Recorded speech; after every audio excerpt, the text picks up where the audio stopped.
ಮಿತ್ರರೇ ನಮಸ್ಕಾರ. ಮಿತ್ರರೇ, ಕಳೆದ ಒಂದು 2-3 ದಿನಗಳಿಂದ ಕೆಲವರು ಒಂದು ಪ್ರಶ್ನೆ ಕೇಳ್ತಾ ಇದ್ರು. ನೀವೇನೋ ಈ ಬಾರಿಯ ಮಳೆಗಾಲದ ಅಧಿವೇಶನದಲ್ಲಿ ದೊಡ್ಡ ದೊಡ್ಡ ಬಿಲ್ಗಳು ಪಾಸ್ ಆಗ್ತವೆ, ಕೇಂದ್ರ ಸರ್ಕಾರ ಬಹಳ ದೊಡ್ಡ ಯೋಜನೆಯನ್ನ ರೂಪಿಸಿದೆ, 3/2 ಬಹುಮತ ಬೇಕಿರುವಂತಹ ಡಿಲಿಮಿಟೇಷನ್ ಬಿಲ್ ಕೂಡ ತರ್ತಾರೆ, ಹೀಗೆಲ್ಲ ಹೇಳ್ತಾ ಇದ್ರಿ. ಆದರೆ ಪರಿಸ್ಥಿತಿ ಉಲ್ಟಾ ಆಗ್ತಾ ಇದೆ. ಅಜೆಂಡಾದಲ್ಲಿ ಇದ್ದಂತಹ FCRA ಬಿಲ್ಲೇ ಪಾಸ್ ಆಗುತ್ತೋ ಇಲ್ವೋ ಅನ್ನುವಂತಹ ಪರಿಸ್ಥಿತಿ ಬಂದಿದೆಯಲ್ಲ ಅಂತ ಕೆಲವರು ಕೇಳ್ತಾ ಇದ್ರು. ಮಿತ್ರರೇ, ಈ ಡಿಲಿಮಿಟೇಷನ್ ಬಿಲ್ ವಿಚಾರವಾಗಿ ಒಂದು ಮಹತ್ವದ ಬೆಳವಣಿಗೆ ಆಗಿದೆ. ತಮಿಳುನಾಡಿನ DMK ಇದ್ದಕ್ಕಿದ್ದಂತೆ ತನ್ನ ಸ್ವರ ಬದಲಿಸಿದೆ. ತಮಿಳುನಾಡು ವಿಧಾನಸಭಾ ಚುನಾವಣೆ ಆಗ್ತಿದ್ದ ಹಾಗೆ DMKಗೆ ಡಿವೋರ್ಸ್ ಕೊಟ್ಟು TVKಯ ಸಖ್ಯ ಮಾಡಿದ್ದಂತಹ ಕಾಂಗ್ರೆಸ್ ಇದ್ದಕ್ಕಿದ್ದಂತೆ DMKಯ ಸಂಘ ಮಾಡೋದಕ್ಕೆ ಹೊರಟಿತ್ತು. DMKಯ ಮನವೊಲಿಸೋದಕ್ಕೆ ಮುಂದಾಗಿತ್ತು. ಯಾಕೆ ಅಂತಂದ್ರೆ ಕೇಂದ್ರ ಸರ್ಕಾರ ತರ್ತಾ ಇರುವಂತಹ ಡಿಲಿಮಿಟೇಷನ್ ಬಿಲ್ ಪಾಸ್ ಆಗಬಾರದು ಅಂತ. ಈ ವಿಚಾರದಲ್ಲಿ ಈಗ ಮಹತ್ವದ ಬೆಳವಣಿಗೆ ಆಗಿದೆ. DMK ಒಂದು ಫರ್ಮ್ ಸ್ಟ್ಯಾಂಡ್ ಅನ್ನು ತೆಗೆದುಕೊಂಡಿದೆ. ಇದರ ನಡುವೆ ಅಮಿತ್ ಶಾ ಕೂಡ ತಮಿಳುನಾಡು ಮತ್ತು ಪುದುಚೇರಿಯ ಪ್ರವಾಸವನ್ನ ಕೈಗೊಂಡಿದ್ದಾರೆ. ಒಂದು ಮೇಜರ್ ರಾಜಕೀಯ ಬೆಳವಣಿಗೆ ಇದು. ಇದರ ಬಗ್ಗೆ ಈ ವಿಡಿಯೋದಲ್ಲಿ ಸ್ವಲ್ಪ ಡೀಟೇಲ್ ಆಗಿ ಮಾಹಿತಿ ಕೊಡ್ತೀನಿ. ನೀವು ಈ ವಿಡಿಯೋನ ಕೊನೆವರೆಗೂ ಮಿಸ್ ಮಾಡದೆ ನೋಡಿ. ಪಶ್ಚಿಮ ಬಂಗಾಳ ಮತ್ತು ತಮಿಳುನಾಡು ಚುನಾವಣೆ ನಡೀತಾ ಇದ್ದಂತಹ ಸಂದರ್ಭದಲ್ಲೇ ಕೇಂದ್ರ ಸರ್ಕಾರ ವಿಶೇಷ ಅಧಿವೇಶನವನ್ನು ಕರೆದಿತ್ತು. ಕಾರಣ ಏನು ಕೇಳಿದ್ರೆ, ಈ ಡಿಲಿಮಿಟೇಷನ್ ಮತ್ತು ಮಹಿಳಾ ಮೀಸಲಾತಿ ಬಿಲ್ ಅನ್ನು ಪಾಸ್ ಮಾಡ್ಕೊಳ್ಬೇಕು ಅಂತ. ಆಗ ಕೇಂದ್ರ ಸರ್ಕಾರ ಏನ್ ಲೆಕ್ಕಾಚಾರ ಹಾಕಿತ್ತು, ಹೇಗಿದ್ರೂ ಚುನಾವಣೆ ಇದೆ, ಹೀಗಾಗಿ DMK ಇದಕ್ಕೆ ಬೆಂಬಲ ಕೊಟ್ಟು ಬಿಡಬಹುದು. ಯಾಕೆಂದ್ರೆ ಮಹಿಳಾ ಮೀಸಲಾತಿ ಬಿಲ್ ಅನ್ನು ವಿರೋಧಿಸಿದ್ರೆ ಚುನಾವಣೆಯಲ್ಲಿ ನೆಗೆಟಿವ್ ಆಗುತ್ತೆ ಅನ್ನುವಂತಹ ಭಯದಲ್ಲಿ ಅವರು ಈ ಬಿಲ್ ನ ಪರವಾಗಿ ಮತ ಹಾಕಬಹುದು ಅಂತ ಅಂದಾಜು ಮಾಡಿತ್ತು. TMCಯು ಕೂಡ ಇದೇ ನಡೆಯನ್ನ ಅನುಸರಿಸುತ್ತೆ ಅನ್ನುವಂತಹ ಸಣ್ಣ ಲೆಕ್ಕಾಚಾರ ಕೇಂದ್ರ ಸರ್ಕಾರಕ್ಕೆ ಇತ್ತು. ಅದೇನು ಪೂರ್ಣ ನಂಬಿಕೆ ಅಲ್ಲ, ಒಂದು ಪ್ರಯತ್ನವನ್ನ ಮಾಡಿದ್ರು. ಆದರೆ DMKಯು ವಿರೋಧ ವ್ಯಕ್ತಪಡಿಸಿತು, TMCಯು ಕೂಡ ವಿರೋಧ ವ್ಯಕ್ತಪಡಿಸಿತು. ಮಹಿಳಾ ಮೀಸಲಾತಿ ಬಿಲ್ ಸೇರಿದಂತೆ ಡಿಲಿಮಿಟೇಷನ್ ಬಿಲ್ ಕೂಡ ಲೋಕಸಭೆಯಲ್ಲಿ ಪಾಸ್ ಮಾಡಿಕೊಳ್ಳೋದಕ್ಕೆ ಮೋದಿ ಸರ್ಕಾರಕ್ಕೆ ಆಗಲಿಲ್ಲ.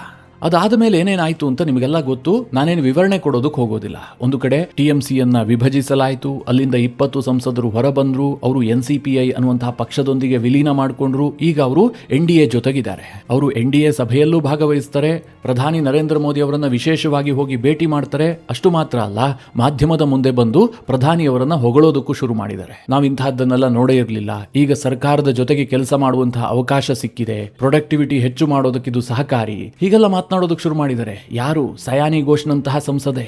ಈ ಹಿಂದೆ ರಾಘವ್ ಚಡ್ಡಾ ಬಿಜೆಪಿಗೆ ಬರ್ತಿದ್ದ ಹಾಗೆ ಚಡ್ಡಾ ಚಡ್ಡಿ ಆಗ್ಬಿಟ್ರು ಅಂತೆಲ್ಲ ಟೀಕೆ ಮಾಡಿದ್ರಲ್ಲ, ಅದೇ ಸಯಾನಿ ಘೋಷ್ ಬಾಯಲ್ಲೀಗ ಪ್ರಧಾನಿಯವರ ಗುಣಗಾನ ಕೇಳಬರ್ತಾ ಇದೆ. ಅದೇನೇ ಇರಲಿ, ಅದು ಈ ವಿಚಾರಕ್ಕೆ ಸಂಬಂಧಪಟ್ಟಿದ್ದಲ್ಲ. ಆದರೆ ನಾನು ಯಾಕೆ ಇದನ್ನ ಇಲ್ಲಿ ಪ್ರಸ್ತಾಪ ಮಾಡಿದೆ ಅಂತಂದ್ರೆ, ನೀವು ಇತ್ತೀಚಿನ ಒಂದು ಬೆಳವಣಿಗೆಯನ್ನು ಗಮನಿಸಿ. ಒಂದು ಕಡೆ ಸಂಸತ್ ಅಧಿವೇಶನ ನಡೀತಾ ಇಲ್ಲ, ಯಾವುದೇ ರೀತಿಯಲ್ಲೂ ಚರ್ಚೆ ಆಗ್ತಾ ಇಲ್ಲ. ಅಜೆಂಡಾದಲ್ಲಿದ್ದಂತಹ ಬಿಲ್ಗಳು ಚರ್ಚೆ ಇಲ್ಲದೆ ಪಾಸ್ ಆಗ್ತಾ ಇದ್ದಾವೆ. ಈ ಬಾರಿಯ ಅಧಿವೇಶನವನ್ನ ಕೇಂದ್ರ ಸರ್ಕಾರ ಸೀರಿಯಸ್ ಆಗಿ ಪರಿಗಣಿಸಿದೆ ಅಂತಲೇ ಅನ್ನಿಸ್ತಾ ಇಲ್ಲ. ಆದರೆ ಈ ಸಂದರ್ಭದಲ್ಲಿ, ಅಂದ್ರೆ ಸೆಷನ್ ನಡೀತಾ ಇರುವಂತಹ ಸಂದರ್ಭದಲ್ಲೇ ಪ್ರಧಾನಿ ನರೇಂದ್ರ ಮೋದಿ ಅವರು NDAಗೆ ಹೊಸದಾಗಿ ಬಂದಂತಹ ಸಂಸದರನ್ನ ಕರೆದು ಮಾತನಾಡಿಸ್ತಾ ಇದ್ದಾರೆ. ಒಂದು ದಿನ NCPIನ 20 ಸಂಸದರು ಬಂದು ಪ್ರಧಾನಿಯನ್ನ ಭೇಟಿ ಆಗ್ತಾರೆ. ಅವರಿಗೆ ಪ್ರಧಾನಿಗಳು ಒಂದಷ್ಟು ಸಲಹೆ ಕೊಡ್ತಾರೆ. ಅದಾಗ್ತಿದ್ದ ಹಾಗೆ ಶಿವಸೇನೆಯ ಶಿಂಧೆ ಬಣ, ಅಂದ್ರೆ ಶಿವಸೇನೆಯ ಉದ್ಧವ್ ಠಾಕ್ರೆ ಬಣದಿಂದ ಹೊಸದಾಗಿ 6 ಜನ MP ಬಂದ್ರಲ್ಲ, ಅವ್ರನ್ನ ಕರೆದುಬಿಟ್ಟು ಮಾತನಾಡಿಸ್ತಾರೆ. ಬಹಳ ಅಚ್ಚರಿಯ ಬೆಳವಣಿಗೆ ಅಂತಂದ್ರೆ, ಶಿರೋಮಣಿ ಅಕಾಲಿ ದಳದ ಬಾದಲ್ ಕೂಡ ಹೋಗಿ ಪ್ರಧಾನಿಯನ್ನ ಭೇಟಿಯಾದ್ರು. ಅದು ಒಂದು ಇಂಟ್ರೆಸ್ಟಿಂಗ್ ವಿಚಾರ ಇದೆ. ಪಂಜಾಬ್ನಲ್ಲಿ BJP ಹೊಸದಾದಂತಹ ಗೇಮ್ ಪ್ಲಾನ್ ಮಾಡ್ತಾ ಇದೆ. ಅದನ್ನ ನಾನು ಇನ್ನೊಂದು ವಿಡಿಯೋದಲ್ಲಿ ಹೇಳ್ತೀನಿ. ಒಟ್ಟಿನಲ್ಲಿ ಪ್ರಧಾನಿ ಈಗ NDA ಸರ್ಕಾರಕ್ಕೆ ವ್ಯಕ್ತವಾಗಿರುವಂತಹ ಬೆಂಬಲ ಇದೆಯಲ್ಲ, ಹೊಸ ಸಂಸದರು ಬಂದು ಜಾಯ್ನ್ ಆಗಿದಾರಲ್ಲ, ಅವರನ್ನ ಇನ್ನಷ್ಟು ವಿಶ್ವಾಸಕ್ಕೆ ತೆಗೆದುಕೊಳ್ಳುವಂತಹ ಪ್ರಯತ್ನ ಮಾಡ್ತಾ ಇದ್ದಾರೆ. ಇಷ್ಟೆಲ್ಲ ಆಗ್ತಾ ಇರುವಂತಹ ಈ ಸಂದರ್ಭದಲ್ಲಿ ಎಲ್ಲರಿಗೂ ಕಾಡ್ತಾ ಇರುವಂತಹ ಪ್ರಶ್ನೆ ಏನು ಕೇಳಿದ್ರೆ, ಡಿಲಿಮಿಟೇಷನ್ ಬಿಲ್ ಕತೆ ಏನು, ಮಹಿಳಾ ಮೀಸಲಾತಿ ಬಿಲ್ ಕತೆ ಏನು, ಅದನ್ನ ಪಾಸ್ ಮಾಡೋದಕ್ಕೆ ಕೇಂದ್ರ ಸರ್ಕಾರ ಮುಂದಾಗುತ್ತಾ ಅಂತ. ನನಗನ್ಸಿದ ಮಟ್ಟಿಗೆ ಮಳೆಗಾಲದ ಅಧಿವೇಶನ ಇರುವಂತಹದ್ದು ಇನ್ನು ಕೇವಲ 4 ದಿನ ಮಾತ್ರ. ಇಷ್ಟು ದಿನನೇ ಚರ್ಚೆ ಆಗಿಲ್ಲ, ಇನ್ನು 4 ದಿನದಲ್ಲಿ ಏನಾದರೂ ಚರ್ಚೆಗೆ ಬರುತ್ತಾ? ಸಾಧ್ಯವೇ ಇಲ್ಲ. ಆಗಸ್ಟ್ 13ನೇ ತಾರೀಕು ಈ ಅಧಿವೇಶನ ಎಂಡ್ ಆಗುತ್ತೆ. ಅದರೊಳಗಾಗಿ ಕೇಂದ್ರ ಸರ್ಕಾರದ ಕೆಲವು ಮಹತ್ವದ ಬಿಲ್ಗಳಿದಾವೆ, ಅದನ್ನು ಅವರು ಪಾಸ್ ಮಾಡ್ಕೊಳ್ಳೋದಕ್ಕೆ ಯತ್ನ ಮಾಡ್ತಾರಷ್ಟೇ. ಡಿಲಿಮಿಟೇಷನ್ ಬಿಲ್ ಆಗಲಿ, ಮಹಿಳಾ ಮೀಸಲಾತಿ ಬಿಲ್ ಆಗಲಿ, ಈ ಸೆಷನ್ನಲ್ಲಿ ಬರುವಂತಹ ಸಾಧ್ಯತೆಗಳು ತೀರಾ ಕಡಿಮೆ ಇದೆ. ಆದರೆ ಕೇಂದ್ರ ಸರ್ಕಾರ ಆ ಬಿಲ್ಗಳ ವಿಚಾರದಲ್ಲಿ ತನ್ನ ಪ್ರಯತ್ನವನ್ನ ಮುಂದುವರಿಸಿದೆ. ಇದು ಏನನ್ನ ಸೂಚಿಸ್ತಾ ಇದೆ ಅಂತಂದ್ರೆ, ಈ ಸೆಷನ್ ಅಂತ್ಯ ಆದರೂ ಕೂಡ ಆದಷ್ಟು ಶೀಘ್ರದಲ್ಲಿ ವಿಶೇಷ ಅಧಿವೇಶನದ ಮೂಲಕವೇ ಬಿಲ್ ಪಾಸ್ ಮಾಡೋದಕ್ಕೆ ಕೇಂದ್ರ ಸರ್ಕಾರ ಪ್ಲಾನ್ ರೂಪಿಸಿಕೊಂಡಂತೆ ಕಂಡು ಬರ್ತಾ ಇದೆ. ಆದ್ರೆ ನಾವೆಲ್ಲ ಚರ್ಚೆ ಮಾಡ್ತಾ ಇದ್ವಿ. ಆದ್ರೆ ಡೌಟ್ ಇದ್ದಿದ್ದೇನು ಕೇಳಿದ್ರೆ, DMKಯ ನಡೆ ಏನು? DMK ನಿಜವಾಗ್ಲೂ ಕೂಡ ಡಿಲಿಮಿಟೇಷನ್ ಬಿಲ್ ನಲ್ಲಿ ಕೇಂದ್ರ ಸರ್ಕಾರಕ್ಕೆ ಬೆಂಬಲ ಕೊಡುತ್ತಾ? ಮಹಿಳಾ ಮೀಸಲಾತಿ ವಿಚಾರದಲ್ಲಿ ಅವರು ಈ ಹಿಂದೆಯೇ ಬೆಂಬಲ ಘೋಷಿಸಿದ್ರು. ಅದನ್ನ ನೀವು ಡಿಲಿಮಿಟೇಷನ್ಗೆ ಲಿಂಕ್ ಮಾಡದೇ ಇದ್ರೆ ನಾವು ಅದನ್ನ ಪಾಸ್ ಮಾಡ್ಕೊಡ್ತೀವಿ ಅಂತ. ಆದ್ರೆ ಕೇಂದ್ರ ಸರ್ಕಾರ ಎರಡು ಒಟ್ಟಿಗೆ ಆಗಬೇಕು ಅಂತ ಹಠ ಹಿಡಿದಿತ್ತು. ಹೀಗಿರುವಾಗ ಡಿಎಂಕೆ ಡಿಲಿಮಿಟೇಷನ್ ಬಿಲ್ ವಿಚಾರದಲ್ಲಿ ಏನು ತೀರ್ಮಾನ ಕೈಗೊಳ್ಳುತ್ತೆ? ಇದೊಂಥರ ಯಕ್ಷ ಪ್ರಶ್ನೆಯೇ ಆಗಿತ್ತು. ಮಾಧ್ಯಮಗಳೇನೋ ಡಿಎಂಕೆ ಬೆಂಬಲ ಕೊಡುತ್ತೆ, ಡಿಎಂಕೆ ಬೆಂಬಲ ಇದೆ, ಅಮಿತ್ ಶಾ ಈಗಾಗಲೇ ಡಿಎಂಕೆಯನ್ನು ರೀಚ್ ಆಗಿದ್ದಾರೆ, ಈ ರೀತಿಯ ಸುದ್ದಿಗಳನ್ನು ಪ್ರಕಟಿಸ್ತಾ ಇದ್ವು. ಆದ್ರೆ ಗ್ರೌಂಡ್ ನಲ್ಲಿ ನೋಡಿದ್ರೆ ಹಾಗನ್ನಿಸ್ತಾ ಇರಲಿಲ್ಲ. ಡಿಎಂಕೆ ಅಡ್ಡಗೋಡೆಯ ಮೇಲೆಯೇ ದೀಪ ಇಡ್ತಾ ಇತ್ತು. ಉದಯನಿಧಿ ಸ್ಟಾಲಿನ್ರಿಂದ ಇತ್ತೀಚೆಗೆ ಒಂದು ಸ್ಟೇಟ್ಮೆಂಟ್ ಬಂದಿತ್ತು. ಡಿಲಿಮಿಟೇಷನ್ ವಿಚಾರದಲ್ಲಿ ಡಿಎಂಕೆ ಈ ಹಿಂದೆಯೇ ಸ್ಪಷ್ಟ ನಿರ್ಧಾರವನ್ನು ತೆಗೆದುಕೊಂಡಿದೆ. ತಮಿಳುನಾಡಿನ ಹಿತದ ವಿರುದ್ಧವಾಗಿರುವಂತಹ ಡಿಲಿಮಿಟೇಷನ್ ಬಿಲ್ಗೆ ನಾವು ಬೆಂಬಲ ಕೊಡೋದಿಲ್ಲ, ಹೀಗಂತ ಒಂದು ಸ್ಟೇಟ್ಮೆಂಟ್ ಬೇರೆ ಕೊಟ್ಟು ಬಿಟ್ಟಿದ್ರು. ಉದಯನಿಧಿ ಸ್ಟಾಲಿನ್ ತಮಿಳುನಾಡಿನ ವಿಪಕ್ಷದ ನಾಯಕ, ಡಿಎಂಕೆಯಲ್ಲಿ ಸೆಕೆಂಡ್ ಇನ್ ಕಮಾಂಡ್. ಆತನ ಬಾಯಲ್ಲೇ ಈ ಮಾತುಗಳು ಬರ್ತಿದ್ದ ಹಾಗೆ ಡಿಲಿಮಿಟೇಷನ್ ಬಿಲ್ ವಿಚಾರದಲ್ಲಿ ಡಿಎಂಕೆ ಇನ್ನೂ ಸ್ಪಷ್ಟ ನಿರ್ಧಾರವನ್ನು ಕೈಗೊಂಡಿಲ್ಲ ಅಂತ ವಿಶ್ಲೇಷಣೆ ಮಾಡಲಾಗ್ತಾ ಇತ್ತು. ಆದರೆ ಇದಾಗಿ ಕೆಲವೇ ಗಂಟೆಗಳಲ್ಲಿ ಇಡೀ ಪರಿಸ್ಥಿತಿಯೇ ಬದಲಾಗಿದೆ. ಡಿಎಂಕೆ ಈಗ ಬೇರೆಯದೇ ಟೋನ್ನಲ್ಲಿ ಮಾತನಾಡೋದಕ್ಕೆ ಶುರು ಮಾಡಿದೆ. ಈ ಡಿಎಂಕೆಯಲ್ಲಿರುವಂತಹ ಗೊಂದಲಗಳನ್ನು ಇಟ್ಟುಕೊಂಡು ಕಾಂಗ್ರೆಸ್ನವರು ಒಂದು ಗೇಮ್ ಪ್ಲಾನ್ ಮಾಡಿದ್ರು. ಅಂದ್ರೆ ಡಿಎಂಕೆಯನ್ನು ಸಿಕ್ಕಾಕ್ಸ್ಬೇಕು, ಕೇಂದ್ರ ಸರ್ಕಾರದ ವಿರುದ್ಧವಾಗಿ ಅವರು ನಿರ್ಧಾರ ಕೈಗೊಳ್ಳುವಂತೆ ಮಾಡಬೇಕು. ಯಾವ ಕಾರಣಕ್ಕೂ ಕೂಡ ಲೋಕಸಭೆಯಲ್ಲಿ ಈ ಡಿಲಿಮಿಟೇಷನ್ ಬಿಲ್ ಪಾಸ್ ಆಗಬಾರ್ದಪ್ಪ, ಆ ರೀತಿಯಾಗಿ ಮಾಡಬೇಕು ಅಂತ ಕಾಂಗ್ರೆಸ್ ಒಂದು ಪ್ಲಾನ್ ಮಾಡುತ್ತೆ. ಆ ಪ್ಲಾನ್ ಏನು ಕೇಳಿದ್ರೆ, ತಮಿಳುನಾಡು ಮುಖ್ಯಮಂತ್ರಿ ಆಗಿರುವಂತಹ ಜೋಸೆಫ್ ವಿಜಯ್ ಅವರು ಸರ್ವಪಕ್ಷ ಸಭೆಯನ್ನ ಕರೀತಾರೆ. ಯಾವ ವಿಚಾರಕ್ಕೆ ಕೇಳಿದ್ರೆ, ಈ ಡಿಲಿಮಿಟೇಷನ್ ಬಿಲ್ ವಿಚಾರಕ್ಕೆ. ಅದ್ರ ಬಗ್ಗೆ ಚರ್ಚೆ ಮಾಡಬೇಕು. ತಮಿಳುನಾಡಿನ ಎಲ್ಲ ರಾಜಕೀಯ ಪಕ್ಷಗಳು ಕೂಡ ಒಂದೇ ರೀತಿಯ ನಿರ್ಧಾರವನ್ನು ಕೈಗೊಳ್ಳುವಂತೆ ಮಾಡೋದಕ್ಕೋಸ್ಕರವಾಗಿ ವಿಜಯ್ ಈ ತೀರ್ಮಾನ ಮಾಡ್ತಾರೆ. ಇಲ್ಲಿ ಸರ್ವಪಕ್ಷ ಸಭೆಯನ್ನ ಸಿಎಂ ವಿಜಯ್ ಕರೆದಂತೆ ಕಂಡು ಬಂದರೂ ಕೂಡ ಅದರ ಹಿಂದಿದ್ದಂತಹ ಪ್ಲಾನ್ ಯಾರದ್ದು ಕೇಳಿದ್ರೆ ಅದು ಕಾಂಗ್ರೆಸ್ನದ್ದೇ. ಕಾಂಗ್ರೆಸ್ನವರಿಗೆ ಡಿಎಂಕೆಯನ್ನು ಕರೆದು ಮಾತನಾಡೋದಕ್ಕೆ ಮುಖ ಇಲ್ಲ. ಡಿಎಂಕೆ ಅವರು ಇವತ್ತಿಗೂ ಕಾಂಗ್ರೆಸ್ಗೆ ಹೇಳ್ತಾ ಇರೋದೇನು, ಅವರು ಬೆನ್ನಿಗೆ ಚೂರಿ ಹಾಕುವಂತಹ ಪಕ್ಷ, ಅವರನ್ನು ಯಾವ ಕಾರಣಕ್ಕೂ ನಂಬಬಾರದು ಅಂತ. ಇಬ್ಬರ ನಡುವೆ ಒಂದು ಕಂದಕ ನಿರ್ಮಾಣ ಆಗಿ ಹೋಗಿದೆ. ಹೀಗಾಗಿ ಕಾಂಗ್ರೆಸ್ ಹೇಳಿದ ಮಾತನ್ನ ಡಿಎಂಕೆ ಯಾವ ಕಾರಣಕ್ಕೂ ಕೇಳುವಂತಹ ಸ್ಥಿತಿಯಲ್ಲಿಲ್ಲ. ಅದಕ್ಕೋಸ್ಕರವಾಗಿ ವಿಜಯ್ ಅವರ ಕೈಯಲ್ಲಿ ಈ ಸರ್ವಪಕ್ಷ ಸಭೆಯನ್ನ ಕರೆಸಲಾಗಿತ್ತು. ಆದ್ರೆ ಡಿಎಂಕೆ ಇವತ್ತು ಆ ಸಭೆಯನ್ನ ಬಾಯ್ಕಾಟ್ ಮಾಡಿದೆ. ಕೇವಲ ಡಿಎಂಕೆ ಮಾತ್ರ ಅಲ್ಲ, ಅಣ್ಣಾ ಡಿಎಂಕೆಯೂ ಕೂಡ ಬಾಯ್ಕಾಟ್ ಮಾಡಿದೆ, ಕಮಲ ಹಾಸನ್ ಪಕ್ಷವೂ ಕೂಡ ಬಾಯ್ಕಾಟ್ ಮಾಡಿದೆ. ಹೀಗೆ ಸಿಎಂ ಸಭೆಯನ್ನು ಬಾಯ್ಕಾಟ್ ಮಾಡಿದ್ದರ ಜೊತೆಗೆ ಅವರು ಸ್ಟೇಟ್ಮೆಂಟ್ಗಳನ್ನು ಕೊಡೋದಕ್ಕೆ ಶುರು ಮಾಡಿದ್ದಾರೆ. ಆ ಸ್ಟೇಟ್ಮೆಂಟ್ಗಳು ಕೇಂದ್ರ ಸರ್ಕಾರಕ್ಕೆ ಹೊಂದಾಣಿಕೆ ಆಗುವ ರೀತಿಯಲ್ಲಿದೆ. ಡಿಎಂಕೆ ಅವರು ಏನು ಹೇಳ್ತಾ ಇದ್ದಾರೆ ಗೊತ್ತಾ, ಈ ಡಿಲಿಮಿಟೇಷನ್ ಬಿಲ್ ವಿಚಾರದಲ್ಲಿ ನಮ್ಮ ನಿರ್ಧಾರ ಸ್ಪಷ್ಟವಾಗಿದೆ. ತಮಿಳುನಾಡಿಗೆ ನಷ್ಟ ಆಗುವಂತಹ ಯಾವುದೇ ಬಿಲ್ ಬಂದರೂ ಕೂಡ ನಾವು ಅದನ್ನು ಬೆಂಬಲಿಸೋದಿಲ್ಲ. ಈ ಡಿಲಿಮಿಟೇಷನ್ ಬಿಲ್ ವಿಚಾರದಲ್ಲೂ ಕೂಡ ನಮ್ಮ ನಿಲುವು ಅದೇ ಆಗಿದೆ. ಒಂದು ವೇಳೆ ಡಿಲಿಮಿಟೇಷನ್ ಬಿಲ್ನಲ್ಲಿ ಜನಸಂಖ್ಯೆಯನ್ನು ಫ್ರೀಸ್ ಮಾಡಿಬಿಟ್ಟು ಮುಂದಿನ 25 ವರ್ಷಗಳ ಅವಧಿಗೆ ಅನುಸಾರವಾಗಿ ಎಲ್ಲ ರಾಜ್ಯಗಳಿಗೂ ಕೂಡ 50% ಸೀಟ್ ಹೈಕ್ ಅನ್ನು ಕೊಡೋದಾದ್ರೆ ನಾವು ಅದನ್ನು ಬೆಂಬಲಿಸ್ತೀವಿ. ಅದೇ ಜನಗಣತಿಯ ಆಧಾರದಲ್ಲಿ ಸೀಟ್ ಶೇರಿಂಗ್ ಆಗುತ್ತೆ ಅಂತಾದ್ರೆ ಅದನ್ನು ನಾವು ಬೆಂಬಲಿಸೋದಿಲ್ಲ ಅಂತ ಬಹಳ ಸ್ಪಷ್ಟವಾಗಿ ಡಿಎಂಕೆ ಹೇಳಿದೆ. ಮಿತ್ರರೇ, ಇದು ಬಿಜೆಪಿಯ ಮಾತುಗಳು.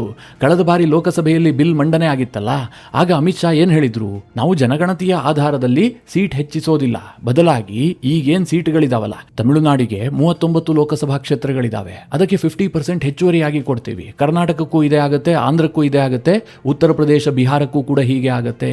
ಎಲ್ಲಾ ರಾಜ್ಯಗಳಿಗೂ ಕೂಡ ಜನಸಂಖ್ಯೆಯನ್ನು ಪರಿಗಣಿಸದೆ 50% ಸೀಟ್ಗಳನ್ನು ಹೆಚ್ಚಳ ಮಾಡ್ತೀವಿ ಅಂತ ಅಮಿತ್ ಶಾ ಭರವಸೆ ಕೊಟ್ಟಿದ್ರು. ಆದರೆ ಆಗ ಇದೇ ಡಿಎಂಕೆ ಅದನ್ನು ವಿರೋಧಿಸಿತ್ತು. ಮುಖ್ಯಮಂತ್ರಿ ಆಗಿದ್ದಂತಹ MK ಸ್ಟಾಲಿನ್ ಅವರು ಕಪ್ಪು ಬಟ್ಟೆ ಧರಿಸಿಬಿಟ್ಟು ಕೇಂದ್ರ ಸರ್ಕಾರದ ಈ ಬಿಲ್ಗೆ ಬೆಂಕಿ ಇಟ್ಟಿದ್ರು.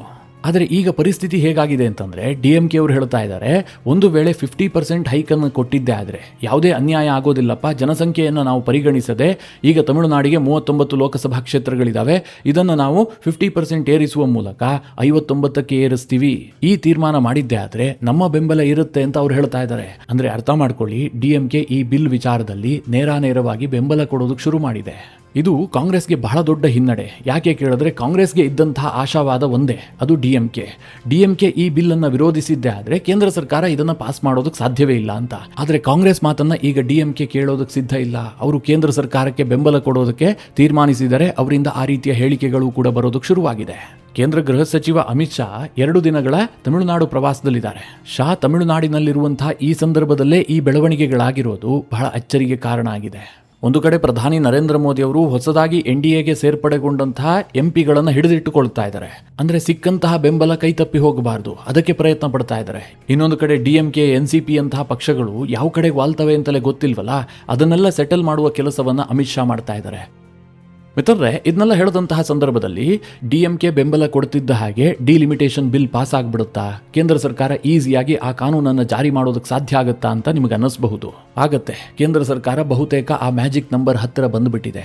ಹಿಂದೆ ಹಲವು ಬಾರಿ ಆ ಲೆಕ್ಕವನ್ನು ನಿಮಗೆ ಕೊಟ್ಟಿದ್ದೀನಿ, ಈಗ ಚಿಕ್ಕದಾಗಿ ಹೇಳ್ಬಿಡ್ತೀನಿ. ಬಿಜೆಪಿ ಏಕಾಂಗಿಯಾಗಿ 240 ಸೀಟ್ಗಳನ್ನು ಹೊಂದಿದೆ. NDA ಬೆಂಬಲದಿಂದಾಗಿ ಅದು 293 ಆಗುತ್ತೆ. ಹಾಗೆ TMCಯಿಂದ ಹೊರಬಂದಿರುವಂತಹ NCPI ಪಕ್ಷದ 20 ಸಂಸದರು ಬೆಂಬಲ ಕೊಟ್ಟಿದ್ದರಿಂದಾಗಿ ಆ ಸಂಖ್ಯೆ 313ಕ್ಕೆ ಏರುತ್ತೆ. ಶಿವಸೇನೆಯ ಉದ್ಧವ್ ಠಾಕ್ರೆ ಬಣದಿಂದ 6 ಜನ ಸಂಸದರು ಬಂದ್ರಲ್ಲ, ಆ ಕಾರಣದಿಂದಾಗಿ ಆ ಸಂಖ್ಯೆ 319 ಆಗುತ್ತೆ. ಈಗ DMKಯ 22 ಸಂಸದರು ಬೆಂಬಲ ಕೊಡ್ತಾ ಇದ್ದಾರೆ, ಅಲ್ಲಿಗೆ 341 ಆಗುತ್ತೆ. ಹಾಗೆ YSRCP ಈ ಹಿಂದೆಯೇ ಕೇಂದ್ರ ಸರ್ಕಾರಕ್ಕೆ ಬೆಂಬಲ ಘೋಷಿಸಿತ್ತು, ಅಲ್ಲಿಗೆ ಈ ಸಂಖ್ಯೆ 345 ಆಗುತ್ತೆ. ಇನ್ನು ಶರದ್ ಪವಾರ್ ಅವರ NCPಯ ಬಳಿಯಲ್ಲಿ 8 ಸಂಸದರಿದ್ದಾರೆ, ಅವರು ಕೂಡ ಈ ಬಿಲ್ನ ಪರವಾಗಿ ಬ್ಯಾಟ್ ಬೀಸ್ತಾ ಇದ್ದಾರೆ. ಓಪನ್ ಆಗಿ ಬೆಂಬಲ ಘೋಷಿಸದೇ ಇದ್ರೂ ಕೂಡ ಬಿಲ್ ವಿಚಾರದಲ್ಲಿ ಅವರ ನಿಲುವು ಸ್ಪಷ್ಟ ಇದೆ. ಈಗಾಗಲೇ ಸುಪ್ರಿಯಾ ಸುಲೆ ಇರಬಹುದು, ಶರದ್ ಪವಾರ್ ಇರಬಹುದು, ಪ್ರಧಾನಿಯನ್ನು ಭೇಟಿಯಾಗಿದ್ರು, ಅಮಿತ್ ಶಾರನ್ನು ಭೇಟಿಯಾಗಿದ್ರು. ಅಂದ್ರೆ ಅರ್ಥ ಮಾಡ್ಕೊಳ್ಳಿ, ಅದು ಕ್ಲಿಯರ್ ಆಗಿದೆ. ಅಲ್ಲಿಗೆ NDAಗಿರುವಂತಹ ಬೆಂಬಲ 353ಕ್ಕೆ ಏರಿಕೆ ಆಗುತ್ತೆ. ಇನ್ನು ಬೇಕಾಗಿರುವಂತಹದ್ದು 4-5 ಸೀಟುಗಳು ಮಾತ್ರ. ಪಂಜಾಬ್ನಲ್ಲಿರುವಂತಹ ಶಿರೋಮಣಿ ಅಕಾಲಿ ದಳ ಅಂದ್ರೆ ಬಾದಲ್ ಅವರು ಕೂಡ ಪ್ರಧಾನಿಯನ್ನ ಭೇಟಿಯಾಗಿದ್ರು. ಅಂದ್ರೆ ಅವರು ಕೂಡ ಬೆಂಬಲ ಕೊಡುವಂತಹದ್ದು ಬಹುತೇಕ ನಿಚ್ಚಳ. ಪಂಜಾಬ್ನಲ್ಲಿ ಬಿಜೆಪಿ ಮತ್ತು ಶಿರೋಮಣಿ ಅಕಾಲಿ ದಳದ ನಡುವೆ ಮೈತ್ರಿ ಆಗುವಂತಹ ಸನ್ನಿವೇಶಗಳು ನಿರ್ಮಾಣ ಆಗ್ತಾ ಇದ್ದಾವೆ. ಅವ್ರ ಬಳಿಯಲ್ಲಿ ಹೆಚ್ಚೇನು MP ಒಬ್ಬರೇ ಇರುವಂತಹದ್ದು, ಅದು ಕೂಡ ಬೆಂಬಲ ಸಿಗುತ್ತೆ. ಇದರ ಜೊತೆಗೆ ಮಿತ್ರರೇ, ಪಂಜಾಬ್ನ ಓರ್ವ MP ಈಗಾಗಲೇ ಜೈಲಿನಲ್ಲಿದ್ದಾನೆ, ಆತ ಯಾವ ಸೆಷನ್ಗೂ ಬರೋದಿಲ್ಲ. ಜೊತೆಗೆ 3 MP ಸ್ಥಾನ ಖಾಲಿ ಇದೆ. ಹೀಗೆಲ್ಲ ಆಗಿ ಕೇಂದ್ರ ಸರ್ಕಾರ ಆ ಮ್ಯಾಜಿಕ್ ನಂಬರ್ ಇದೆಯಲ್ಲ, ಅದರ ಹತ್ತಿರಕ್ಕೆ ಬಂದು ನಿಂತ್ಕೊಂಡಿದೆ. ಹೀಗಾಗಿ ಬಿಲ್ ಪಾಸ್ ಆಗುವಂತಹ ಸಂದರ್ಭದಲ್ಲಿ ಒಂದು 3-4 ಜನರನ್ನ ಗೈರು ಹಾಜರಿ ಮಾಡಿಸುವಂತಹದ್ದು ಕೇಂದ್ರ ಸರ್ಕಾರಕ್ಕೆ ದೊಡ್ಡ ವಿಚಾರವೇ ಅಲ್ಲ. ಹೀಗಾಗಿ ಇವತ್ತು ಬಹುತೇಕ ರಾಷ್ಟ್ರೀಯ ಮಾಧ್ಯಮಗಳು ಏನು ವರದಿ ಮಾಡ್ತಾ ಇದ್ದಾವೆ ಅಂತಂದ್ರೆ, ಕೇಂದ್ರ ಸರ್ಕಾರದ ಡಿಲಿಮಿಟೇಷನ್ ಬಿಲ್ ಇದೆಯಲ್ಲ, ಇದು ಪಾಸ್ ಆಗುವಂತಹದ್ದು ನಿಶ್ಚಿತ. ಈ ಬಿಲ್ ತಡೆಯೋದಕ್ಕೆ ಕಾಂಗ್ರೆಸ್ ಮಾಡ್ತಾ ಇರುವಂತಹ ಪ್ರಯತ್ನಗಳಿಗೆ ಸೋಲಾಗುವಂತಹದ್ದು ಖಚಿತ ಅನ್ನುವಂಥದ್ದನ್ನ ರಾಷ್ಟ್ರೀಯ ಮಾಧ್ಯಮಗಳೇ ವರದಿ ಮಾಡ್ತಾ ಇದ್ದಾವೆ. ಯಾರಿಗೆಲ್ಲ ಈ ಬಗ್ಗೆ ಡೌಟ್ ಇತ್ತೋ, ಪ್ರತಿನಿತ್ಯ ಪ್ರಶ್ನೆ ಮಾಡ್ತಾ ಇದ್ರಲ್ಲ, FCRA ಬಿಲ್ ಕತೆ ಏನಾಯ್ತು, ಅಥವಾ ಡಿಲಿಮಿಟೇಷನ್ ಬಿಲ್ ಕತೆ ಏನಾಯ್ತು, ಏನು ಸೆಷನ್ನಲ್ಲಿ ನಡೀತಾನೆ ಇಲ್ಲ ಅಂತ ಮಿತ್ರರೇ, ಅದಕ್ಕೆ ಹೇಳ್ತಾ ಇದ್ದೀನಿ, FCRA ಬಿಲ್ ಮುಂದಿನ 4 ದಿನಗಳಲ್ಲಿ ಪಾಸ್ ಆಗಿಯೇ ಆಗತ್ತೆ. ಡಿಲಿಮಿಟೇಷನ್ ಬಿಲ್ ಕೂಡ ಪಾಸ್ ಆಗೋದು ಖಚಿತ, ಆದರೆ ಅದರ ದಿನಾಂಕ ಇನ್ನೂ ಕೂಡ ನಿಗದಿಯಾಗಿಲ್ಲ. ಮಿತ್ರರೇ, ಇದ್ರ ಬಗ್ಗೆ ಸಾಕಷ್ಟು ಚರ್ಚೆ ಮಾಡೋದಿದೆ, ಮುಂದೆ ಸಾಕಷ್ಟು ಡೆವಲಪ್ಮೆಂಟ್ಗಳು ಕೂಡ ಆಗ್ತವೆ. ಆ ಸಂದರ್ಭದಲ್ಲಿ ನಿಮಗೆ ಡೀಟೇಲ್ ಆಗಿ ತಿಳಿಸ್ಕೊಡುವಂತಹ ಪ್ರಯತ್ನ ಮಾಡ್ತೀನಿ. ಈ ಎಲ್ಲ ಬೆಳವಣಿಗೆಗಳ ಕುರಿತಾಗಿ ನಿಮ್ಮ ಅನಿಸಿಕೆ, ಅಭಿಪ್ರಾಯಗಳೇನು ಕಮೆಂಟ್ ಮಾಡುವ ಮೂಲಕ ನಮಗೆ ತಿಳಿಸಿ. ಹಾಗೆ ನಿಮಗೆ ಈ ವಿಡಿಯೋ ಇಷ್ಟವಾದರೆ ಲೈಕ್ ಮಾಡಿ. ಜೊತೆಗೆ ನೀವಿನ್ನೂ ನಿಮ್ಮ ನೆಚ್ಚಿನ ಸಂಸ್ಕಾರ ಸೌರಭ ಯೂಟ್ಯೂಬ್ ಚಾನಲ್ನ ಸಬ್ಸ್ಕ್ರೈಬ್ ಮಾಡಿಲ್ಲ ಅಂತಾದರೆ ಈ ಕೂಡಲೇ ಸಬ್ಸ್ಕ್ರೈಬ್ ಮಾಡಿ. ಮುಂದಿನ ಎಲ್ಲ ಅಪ್ಡೇಟ್ಗಳ ನೋಟಿಫಿಕೇಷನ್ಗಾಗಿ ಬೆಲ್ ಐಕಾನ್ ಒತ್ತಿ.